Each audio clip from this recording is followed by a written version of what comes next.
Hello, everyone. This is World Review with Ivo Daalder, a weekly look at news from around the world produced by the Chicago Council on Global Affairs. It's Friday, September 13th. Here's what's on tap this morning. Much has already been said about the U.S. presidential debate that took place Tuesday evening. A lot of people have been talking about cats and dogs and illegal aliens undergoing transgender surgery, but there was plenty of policy in the debate, including on foreign policy. So, what did we learn about how Trump and Harris would engage the world should they win the election? Then, in Ukraine, the war continues unabated. After an offensive in Kursk, Ukrainian drones and missiles reached Moscow, bringing the war home to average Russians. Meanwhile, Russia continues to gain territory in the east, and President Biden and Prime Minister Starmer meet today in Washington to decide whether to allow Ukraine to use long-range missiles against targets inside Russia. And Putin, of course, is threatening war with NATO. Finally, the Middle East. With a Gaza ceasefire all but dead, the war seems to have turned both to the west and the north, with escalation in the West Bank and increased fighting between the IDF and Hezbollah, including a daring Israeli raid into Syrian territory to destroy a Hezbollah missile factory. It is increasingly looks like Biden and Washington are bystanders to an escalating war, unable to persuade anyone to turn down the heat. So here to talk about these stories are three reporters who covered them. Karen DeYoung, senior national security correspondent of the Washington Post, Bobby Ghosh, senior editor in the digital weekend team at Bloomberg, and Prashant Rao, senior editor at Semaphore. Good afternoon from Italy. Good morning in the United States. Great to see you all. Bobby, let's start with you. A debate, plenty been written about, but not as much about foreign policy. And it's true, there was a lot of Haiti and other places, but there was also a little bit of foreign policy. We got to learn a little bit about what Mr. Trump and Vice President Harris really think about the world, or at least how each would address the challenges that we face. What did you take away from the debate? Well, ever since I moved to this country 14, 15 years ago, people have always told me that foreign policy doesn't really count for very much in a presidential campaign, and I think that the debate sort of demonstrated that. As you say, there were sort of glancing mentions of some foreign issues, I would put it that way, not so much about actual policy.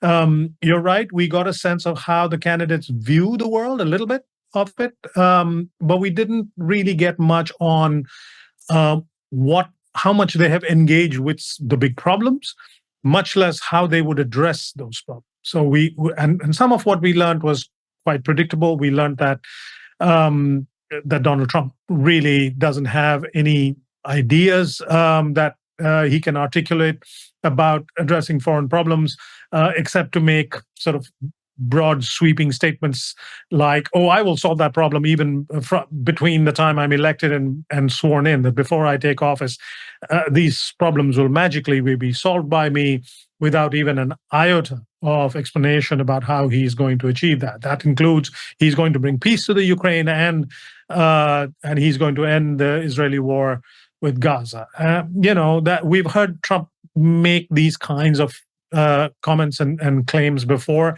and we know not to take them seriously. We also learned that the only foreign leader that he could think to use as an endorsement of himself and his policies was Viktor Orban of Hungary, which is a sad reflection of his kind of place in the world. He doesn't see it that way, but anybody else looking on would come away with that conclusion. There was a lot of talk between the two candidates about who is taken more seriously and who is laughed at, who is a laughingstock in the wider world. But if you were a foreign leader listening in to this conversation, I don't think you would have got very much of a sense beyond what you already knew about the candidates, about what they would do when they became president. Kamala Harris sort of stayed fairly close to the Biden administration's policy pronouncements on the Middle East, for instance. She said she wanted to help Israel defend itself. No actual prescriptions of how to end the war in Gaza. She did commit to backing Ukraine, which is something that Donald Trump quite pointedly, despite being expressly asked a question on those lines, refused to do. What else? There was no mention of, very little mention of China. Certainly no talk of what to do about China. There was no mention of North Korea. There was no mention of Europe and any of the major American allies got very, very short shrift. There was no mention of climate change, which is one problem that you would think all world leaders can agree on, that at least that it is a problem, whether or not they agree on how to solve it. Neither of the candidates even whispered those words. So yes, there was some references to international topics, but it didn't go very much farther than that. So if you were watching from abroad, whether or not you were a world leader or just somebody interested in where American politics are going, and if you wanted to get some hint of what changes might occur when Biden leaves office, regardless of who takes that place, I don't think you got very much. Prashant, you are actually abroad. You watched it from abroad, and I'm sure you talked to leaders in London and elsewhere. What was the impression that you took away? Similar to Bobby, just not a lot of news generated, or anything more worrying, or on the other hand, more satisfying? No, I would broadly agree with what Bobby said, in the sense that the facts are that the foreign policy just didn't play a role in that debate. It largely has not really played a role in this campaign so far, to the extent that it has been going on. I guess the thing I would take away is, at the same time, the United States, the policies that it is discussing, and sort of to the extent that they're being debated at all, that are being debated, do have this really interesting impact on the world around them, and ones in particular that I think we should not underestimate. You take, for example, the Inflation Reduction Act, which is, maybe Biden's signature policy, is a domestic clean tech policy, and it has entirely reshaped energy and climate policies around the world, and it has entirely reshaped how the United States is perceived around the world. It's very much a case where domestic policy in the United States has entirely, kind of contorted. I don't mean for positive or negative. It has dramatically affected the United States' relations with the world. In 2022, when Emmanuel Macron made a visit to the United States, state visit, he complained about the IRA in a bunch of dinners. And to the extent the IRA is being debated at all, this has had a huge impact. There's talk of gas prices as well. I think that to the extent that we as foreign policy analysts and and writers and thinkers look at debates and campaigns, I think what struck me is the extent to which, and I've been trying to think about how much this is different from prior campaigns, the extent to which American domestic policy is reflecting on the world, and how much American domestic policy is constrained by the world. Gas prices being another example where, both of them want lower gas prices, but the solution to drill baby drill will unfortunately not be the way to do that, because that will simply disincentivize long-term investment in oil and gas, and so will then not lead to the supply that they need to keep gas prices low. So it's just fascinating to me now how the domestic policies in the United States have a give and take with the rest of the world, and in ways that I've been trying to think as to how much, whether or not this is unusual compared to past campaigns. Karen, how did you Washington? You're in the middle of Washington. The campaign, of course, is the daily bread and butter, although not of your beat. How did you perceive the debate, and what was happening in the newsrooms in the Washington Post when you were talking about it? You're still muted. I think that Vice President Harris basically said she would support most of what President Biden is doing in Gaza, in Ukraine. She talked a little bit about how important U.S. support for Ukraine was. As you said, Trump just sort of said, "I'll solve everything, and I'll do it really quickly." But what was interesting to me was that we had J.D. Vance, Trump's vice presidential candidate, on Wednesday gave a podcast and was asked what this plan is that Trump has for solving the war between Russia and Ukraine. And he gave some details. He said, we're going to have, I think he's going to sit down at a table with the Ukrainians and the Russians. He'll propose a demilitarized zone, basically in place, which would leave Russia in possession of the parts of eastern Ukraine that it controls now and Crimea. That Ukraine would agree not to join NATO, and that Europe. He accused Europe again, as Trump often does, of not paying its fair share in Ukraine, and said, the United States was paying many times more than Europe does, which is not true. So I think that, if that's his plan, I think that it's a problem. I think the Russians would certainly like that plan. I don't think the Ukrainians would accept it. I don't think the Europeans would accept it. And I think some of the Republicans in Congress would not accept it. So that's as much as we know at this point. Yeah, it was interesting, and we'll go into more detail on what's happening in Ukraine in a second. But it was interesting, and Bobby said, you mentioned this too, Bobby, that he was asked twice, "Do you want Ukraine to win?" And he refused to answer. Say it. Right, and the next day he was asked again, and again is not willing to say. He says the war needs to end. Millions have died. In fact, that's not true. That's far from true. But a lot of people have died, far too many, but it ain't millions. Your sense of sort of, I think, what will happen if he gets elected, not just in terms of the specifics with regard to Ukraine, but how is he going to deal with foreign policy from your perspective, Bobby, and all three of you, deal with the foreign policy challenges when he finds that, in fact, you can't solve them in 24 hours just because he's Donald Trump. And then who's going to be part of that? I think we have the template. We saw what he did in his first term. And I think that will basically be it. He will try to make things up as he goes along. This is very much seat of the pants foreign policy. In the first term, he was very much animated by, if there was a sort of through line across all of his sort of policy initiatives, it was trying to undo the legacy of his predecessor, of Obama. There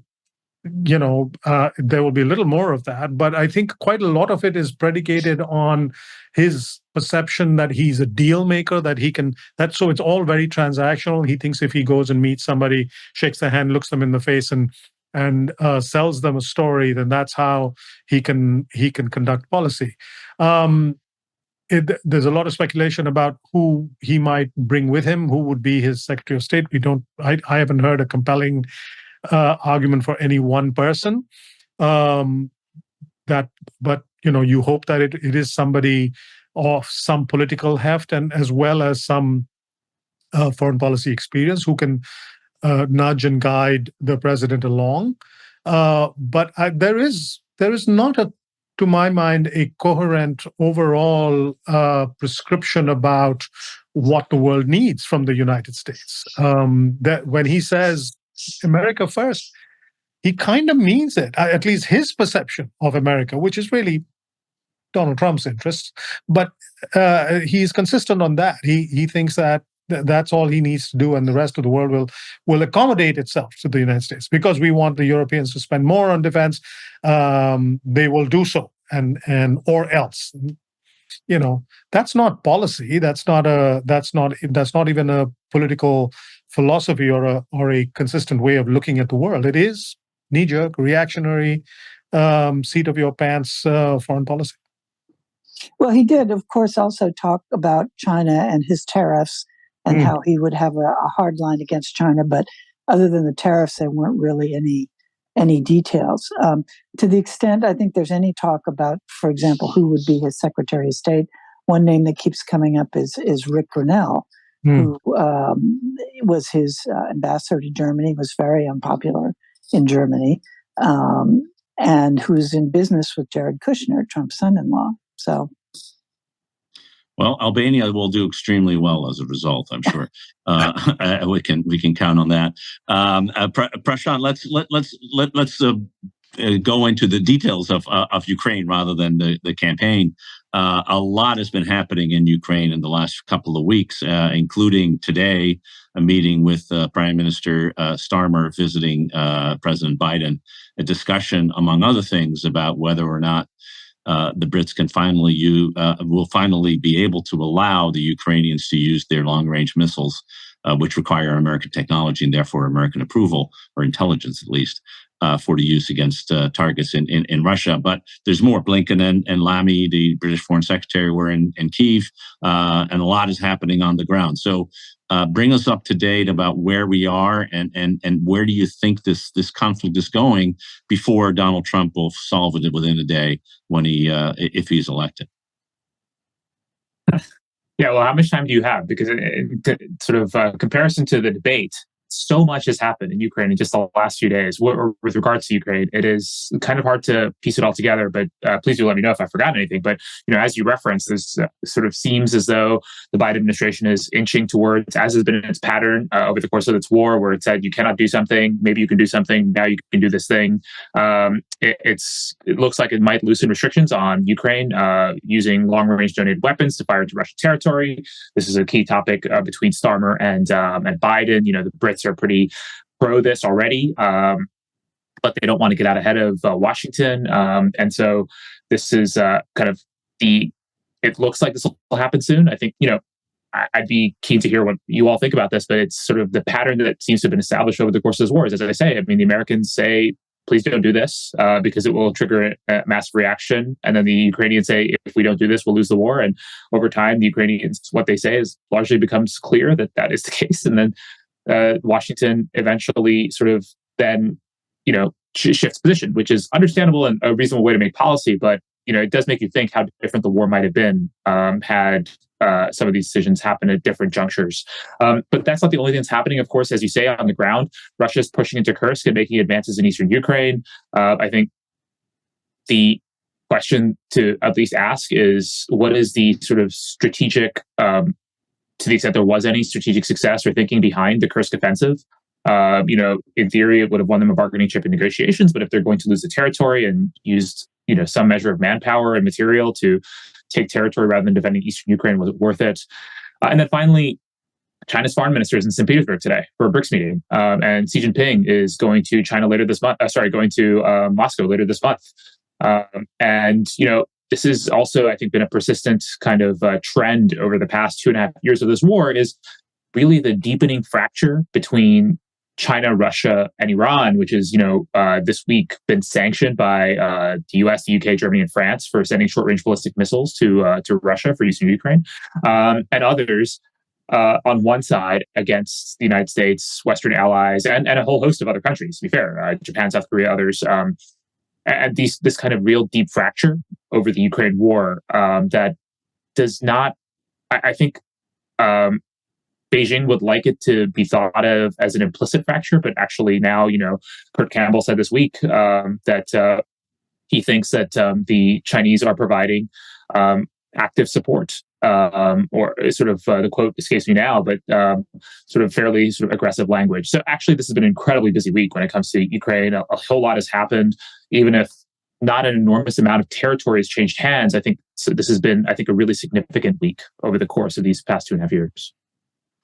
Karen, I think Prashant is sort of putting his finger on a really big issue. Quite apart from what's happening on the ground, you really see a growing sense that there is Russia and its partners who are helping it materially. Both the Chinese, as Prashant rightly said, with Kurt Campbell accusing them quite significantly of directly contributing to this, and of course, the Iranians sending ballistic missiles, which everybody had told them not to do, and the Koreans continue to do that. And then, the British and U.S. Secretary of State and the Foreign Secretary going to Kyiv, now meeting together in Washington. And you have this sense of what's happening inside Ukraine maybe become less important to what's happening outside between the two sides who are being supported. And of course, the language that Putin continues to use, including on Thursday, where he says we are now at war with NATO, really does raise the question: Are we seeing a different kind of phase in this war where we're moving from what's happening inside to Ukraine to what's happening to the respective supporters of the two parties? Well, I think you're right. There is now a lot of pressure to move ahead with these long range, to allow these long range fires being already supplied by Britain and to some extent France, to allow them to do farther targets inside Russia. You have the Iranian missiles, as you said, these short range ballistic missiles that had been rumored to be supplied by Iran and to Russia. And now this week, the administration said, yes, we know they're there. They want to use them for their near battles in the east of Ukraine, so that they can use their long-range missiles to target the western part of Ukraine. And we saw a pretty major attack in Lviv in the far west of Ukraine. So yes, everyone will say, "Oh, Putin said this a million times." Of course, he's lying. He always says, "If this happens, it'll be war with the West," and that's his rhetoric. But I think they are going to agree to send these long range missiles. I think it is going to start targeting oil depots, Air Force bases in Russia, and even Moscow. And that's going to put a new face, I think, on the war. So, yeah, I think that, as you said, with China participating more, it's becoming a sort of much more expanded struggle than what's actually happening on the ground in Ukraine. And Bobby, pick up from anywhere you want. But one of the things that I think is sort of different and new and pressing is the war is really hitting home in Russia. Conscripts are being killed and taken prisoner in Kursk, and now we had the first death of a civilian in Moscow as a result of a drone strike that hit an apartment building. Yes, and I think Putin's sort of latest round of threats about NATO are a sign of that increased anxiety. I mean, I think for the benefit of listeners who haven't been following it closely, we should sort of set out what it is that Starmer and Biden will be discussing. The missiles are already available to the Ukrainians. The Brits have said they're making them available. These are the Storm Shadow missiles. They're precision guided. They have a range of more than I think 170 miles, 160 miles. What's being discussed is the targeting systems. Now, the missiles may be British, but the targeting requires the Pentagon to provide the intelligence. It does use GPS, but the GPS is operated essentially by the American military. And so for those missiles to be really effective and do what Ukraine wants them to do, which is target Russian, as we just heard, sort of arms caches and oil depots and other military installations and aircraft, military aircraft deep inside Russian territory. For that to be effective, the missiles need to have American intelligence. And that is what Biden is being asked to approve. So you'd think that compared to some of the other decisions that he's sort of taken his time to make about what to let the Ukrainians have, this is a relatively small ask. The Ukrainians are not asking for American missiles. They're asking for precision guidance and some amount of intelligence. If they get it, and I think I'm fairly optimistic that they will get it, they will, as Karen says, they will have the opportunity to change Russia's experience of the war. Their experience of the war has been fairly constant throughout. At least the experience of Ukrainian citizens has been fairly consistent throughout. They've lived under a constant terror of missiles and rockets and drones coming down from the sky and wreaking havoc in the cities against civilian targets and killing ordinary people, non-combatants. That has been a constant in Ukraine. That's not been the case in Russia, except for the sort of occasional attack on a base here and a petrol and a gas depot there. Ordinary Russians, their experience of the war has been one step removed. Yes, they know that their sons have been going to the front and coming back in coffins, but otherwise there's no tactile experience of the war, and that is what will change. What that does for how Russians view the war, we'll have to see. I'm not sure whether that'll sort of build some pressure on Putin to find a quick solution, or whether it'll give Putin and his propagandists some ammunition, no pun intended, to rouse even greater levels of support for the war among ordinary Russians, and sort of stoke anger and lead to calls for, let's end this by, using maximum force, use the nukes, use the all the military might that we have. It could go either way. I can't be absolutely certain how ordinary Russians will respond to rockets falling in their midst.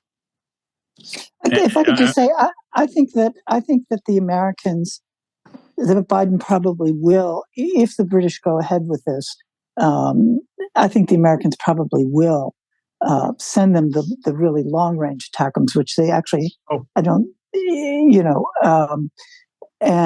but the Pentagon has counseled against this. They voted against it.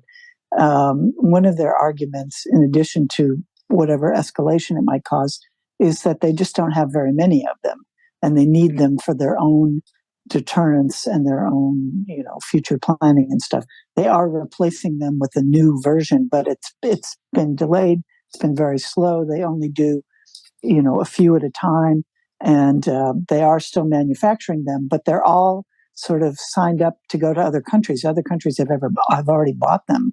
So, that's a problem. But I think that once that sort of dam is broken, that the Americans probably will do it too. They're longer range. They're considerably longer range than the Storm Shadows too. Yeah, they're a little longer range, but they still, depending on where you are, it's going to be hard to hit Moscow with them. It depends a little bit about where they are being shot from. But it is a change in the pattern that we've seen so far. And Prashant, just to this point of the war coming home to Russia, you also have with the Kursk offensive, not only in the Kursk region itself, but for the first time that conscripts who are not participating in this war, all the people who are on the front, on the Russians, are either prisoners who are being released or people who are getting paid a significant amount of money. They're volunteers in that sense, whether forced as volunteers or not, but they're not conscripts. Now conscripts are part of the war. They're being taken POW as prisoners of war, and some of them are indeed dying. That is, it historically, whether it's Chechnya or Afghanistan, has led to an uprising among the population that is against the continuation of the war. But as Bobby said, when you start hitting civilians, particularly if civilians start hit, the move may go a different way. How do you see it? It'll be, it's a bit of a cop-out, but it's incredibly hard to tell because there have been moments already in the past 2.5 years where we thought there would be some kind of significant shift, where there was the Wagner mutiny or, the various other restrictions that have come about. So I think we should be humble about what might happen next, because there have, I think, been a lot of these cases where, yes, it has been clear that suddenly the war is, the tenor of the war has changed in the Russian mindset. And I think in this sort of situation, in some ways it'll be like how, that sort of old sort of cliche about bankruptcy. It happens slowly and then all at once. And I think this is what we need to expect, in the sense that the idea that it'll be one thing that triggers it, I don't think that's the case, actually. This will be a straw that breaks the camel's back kind of situation. There's now so much, as Bobby correctly outlined, that is now sort of, that phrase, the tactileness now of, ordinary Russians feeling the war, I think is going to be among the other sort of factors that is going to mount. over time as well, the militarization of the Russian economy is going to change the character of jobs available. There will be lots of different things that will happen. That being said, I'm curious, but I don't think anyone really anticipates that this signals that this war is ending anytime soon in its current formation. And we should also be fairly, I think, cautious of what this or any other individual tactical decision as to the use of weapons means. The only thing I disagree is we're never humble on world review. Well, we do know everything, but we try and perceive ourselves here, present ourselves as humble. Yeah. Given switching on to our last issue on the Middle East, and Karen, given that we have been certain about a ceasefire now for at least as long as President Biden has talked about it, it pretty much seems that the talk of a ceasefire is really dead. We really don't see a lot of movement. Although, if you know something different, let us know. And it appears that the war is really shifting. That the focus is shifting north. It has always been there. Of course, it's been the one concern that the Biden administration has of a major escalation to the north. But it's happening no matter what people are trying. We don't hear as much about Gaza on a day-to-day basis, and the northern war seems to be serious. And of course, what's happening in the West Bank, where there is a serious escalation as well. You follow this more than anyone else that I know. How do you see? Where do you see it now, both in Washington and, of course, in the region, as you look at this issue? Well, I think you're right there. There has been a shift to the north. You had Israeli security officials saying this week, "We're getting ready. The war. We are getting ready to start our war with the north." Hezbollah is still lobbing missiles into northern Israel, and there was a lot of sort of aggressive talk from Israel this week, implying and in some cases saying outright that it's imminent. So there's that. There was the Israeli airstrike that you mentioned in Syria, but I think overall, and certainly in terms of the ceasefire talks, it's kind of Groundhog Day. Israeli attacks in Gaza continue. There was a massive airstrike this week that hit a school where hundreds, if not thousands, of Palestinians were sheltering. At least 18 people and probably a lot more were killed, including 6 aid workers from UNRWA, the main UN Palestinian refugee agency. That was more killed in one strike than any other in a conflict where more than 200 humanitarian aid workers have now been killed. There doesn't seem to be any let up in Israeli operations, declaring evacuation zones. I think there's now 11 to 13% of all of Gaza that is not part of that is considered a safe zone. That's not part of some evacuation zone. And every time there's a major strike, the Israel Defense Forces claims to have destroyed a major Hamas command and control center and killed a very precise number of Hamas fighters and leaders. But the truth is, there's no way to verify any of this, for us at least, since outside media, including Israeli media, are not allowed inside Gaza and haven't been throughout the war. Ceasefire and hostage talks have continued at a level below the principal mediators, mostly this week with Qatar and Egypt trying to talk Hamas into backing down for a new demand that they've made about how many and what kind of Palestinian prisoners would be released in exchange for which hostages. There's a proposal on the table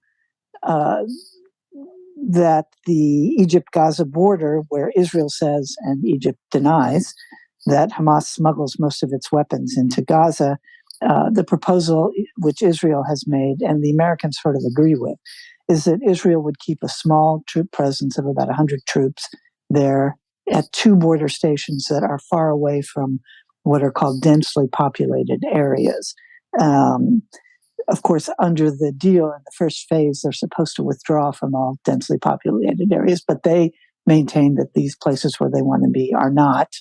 And again, the Americans say, well, they're probably right. but the Americans at least think that this issue can be resolved, and that the main issue now is the question of whether Palestinians in Israeli prisons with life sentences, how many of them, in exchange for what in terms of hostages, will be released. And Hamas again has made a new demand there. Comparatively massive Israeli military operations continue on the West Bank, with a handful of Palestinians being killed pretty much every day. There was an incident this week where a Jordanian civilian approached the bridge between Jordan and Israel over the Jordan River, shot and killed 3 Israeli security personnel. He was shot and killed by the Israelis. Meanwhile, in Jordan itself, you had the main Islamist party, which is an offshoot of the Muslim Brotherhood, scored a big win in elections there, tripling their number of seats in parliament, which doesn't bode well for the Hashemite king, who has to deal with a population that's at least half Palestinian and is getting more and more and more upset. You had this situation in the West Bank where the IDF acknowledged this week that they had shot and killed an American citizen who was part of a pro-Palestinian observer group that was watching an anti-settler demonstration. Israel said it was an accident, that it wasn't intended, which nobody seems to believe since she was killed with a bullet fired directly into her head. The United States reacted pretty strongly to it, with both Blinken and President Biden saying it was unacceptable and calling for a change in Israel's rules of engagement on the West Bank, where more than 600 Palestinians have been killed since the October 7th war started. Her body, the activist, her body was finally, after a long delay, sent to Turkey. She was born in Turkey and is also a Turkish citizen, where it arrived this morning. I think that the mediators, at least the United States, basically think it's a toss-up now. That's an optimistic view, I think, as to whether they'll actually get a ceasefire deal before the end of the Biden administration. The conventional wisdom is that Netanyahu clearly thinks he'll get a better deal out of Trump. And there's speculation that one of the reasons he's seen as drawing things out is that he's waiting for the U.S. election, in addition to being worried about his own political future, and whether, if he were to accept a deal, that extremists in his government would withdraw and his government will fall. So, Groundhog Day. Groundhog Day, it sounds like that. By the way, the Post did a really remarkable piece on the killing of the American Turkish activists, with a lot of good video and everything else to demonstrate that it's pretty hard to be shot accidentally from 200 yards in the head. So for those who haven't seen it, it's a remarkable piece of journalism. Bobby, you know this region as well as anybody. You've reported from there.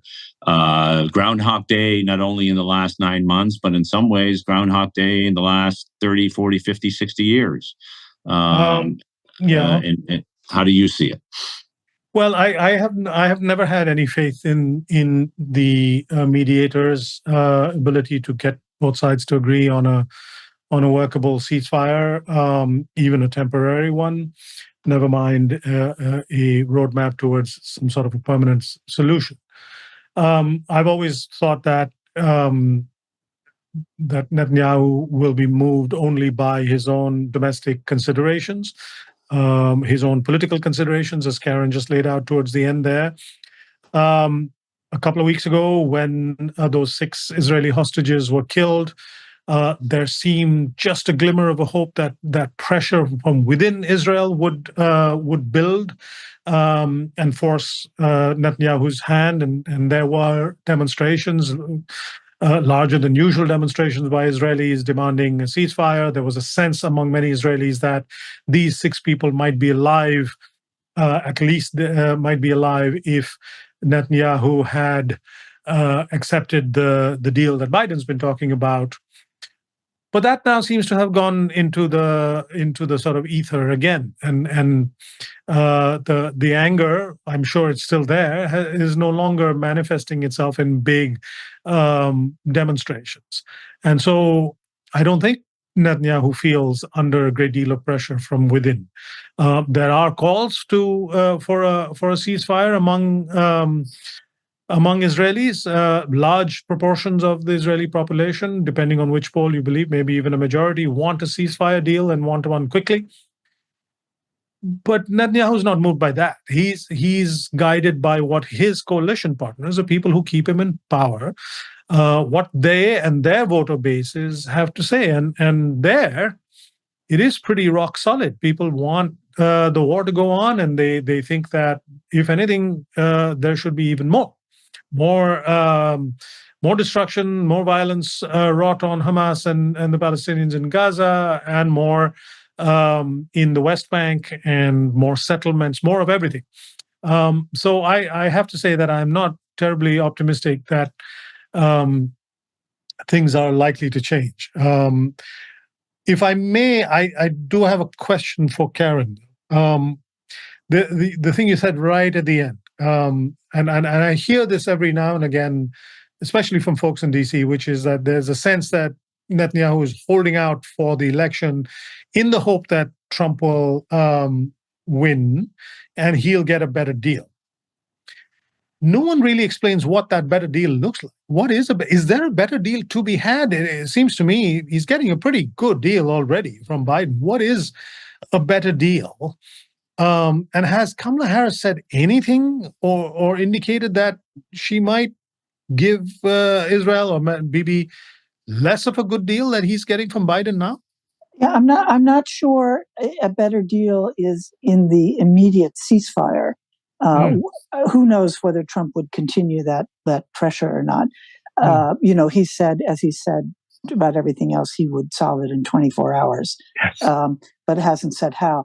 But if you look at, I think where the real pressure would ease is in the day after situation, and demanding that there's a substantial give on the Israeli side about a pathway to a Palestinian state. You remember that Trump had his own peace proposal that was presented when he was president, which basically said that Israel could annex the West Bank.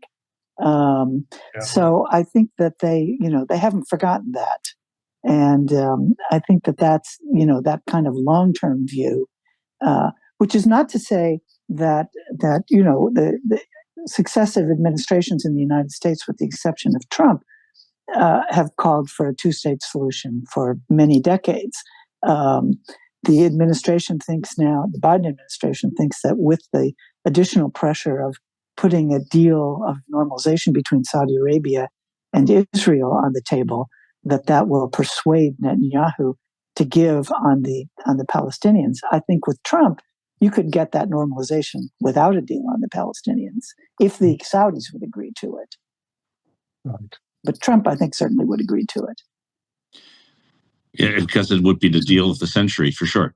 And as long as his name is on it, it will be that. Prashant, and do you is your perspective any different? Do you have some hope here in terms of an outcome that is a little different, or do you basically see we're stuck in Groundhog Day for quite a while longer? I should also talk about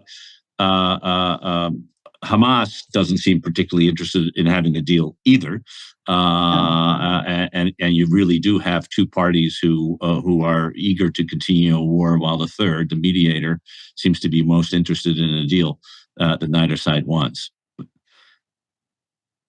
don't really see the parameters by which anyone can be hopeful if what we are hoping for is the kind of ceasefire situation that we seem to.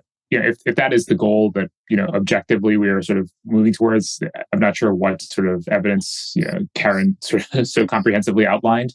The progress or lack thereof in the past few weeks, months, however long you want to take it since the start of this horrible war.